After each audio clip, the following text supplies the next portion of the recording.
Hello，大家好，我係 Matthew。今日咧就想同大家分享一下我最近驗 MOT 嘅一個經歷。呢個經歷咧就係喺我今年年頭發生嘅。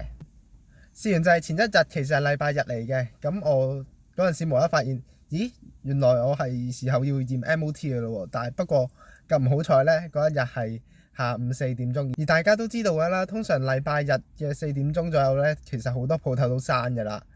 咁好彩就係一間鋪頭咧，佢就係開到去夜晚6點鐘嘅。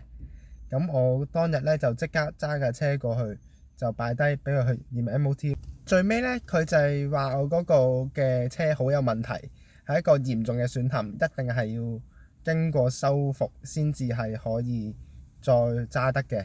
咁其實究竟架車有咩問題呢？第一個就係佢話我個胎出現咗披口啦，而呢個披口呢，其實已經係去到好深層㗎啦，已經係嚴重可以令到成架車嗰一個嘅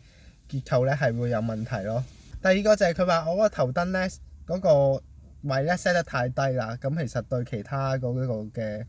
即係道路安全呢亦都唔係好好嘅。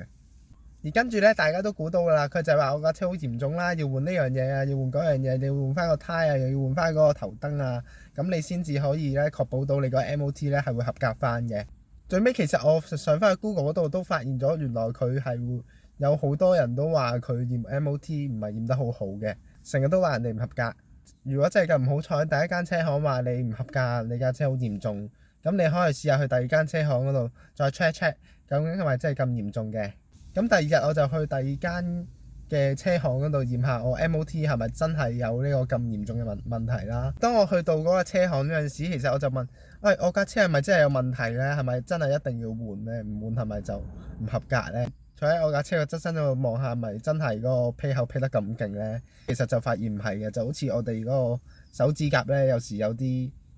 表皮呢就甩咗出嚟咁樣，其實好小事啫。之後佢就捐埋落去我個車個車底嗰度，睇下個車胎個嚴重程度係咪真係咁犀利啦。最尾咧，其實就 proof 咗我架車係冇問題，只不過係一啲好少嘅毛病咧，就需要去處理啫，而唔係嚴重到一定要換胎，唔換胎就唔合格嗰一隻咯。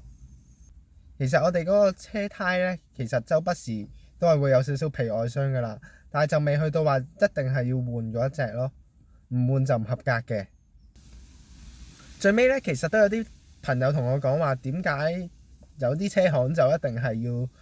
話你架車有問題，搞到你可能要即刻換呢？就係因為原來就係喺佢驗 MOT 嘅時候已經係收咗你一筆錢啦，我當幾廿磅啦。咁當佢話你唔合格，你係要換呢樣嘢換嗰樣嘢嘅時候，咁你連埋人工啊、材料啊等等，咁其實佢又可以又收多筆錢。咁換言之，你驗一次 MOT 嘅時候，咁佢咪可以收你可能當100磅嘅費用咯，咁佢亦都喺呢個時候咧，亦都會賺多咗噶啦。而且而家呢個時間咧，咁我就會喺側邊嗰度 show 翻，究竟喺英國驗 MOT 嘅時候，究竟係會有邊4個嘅評級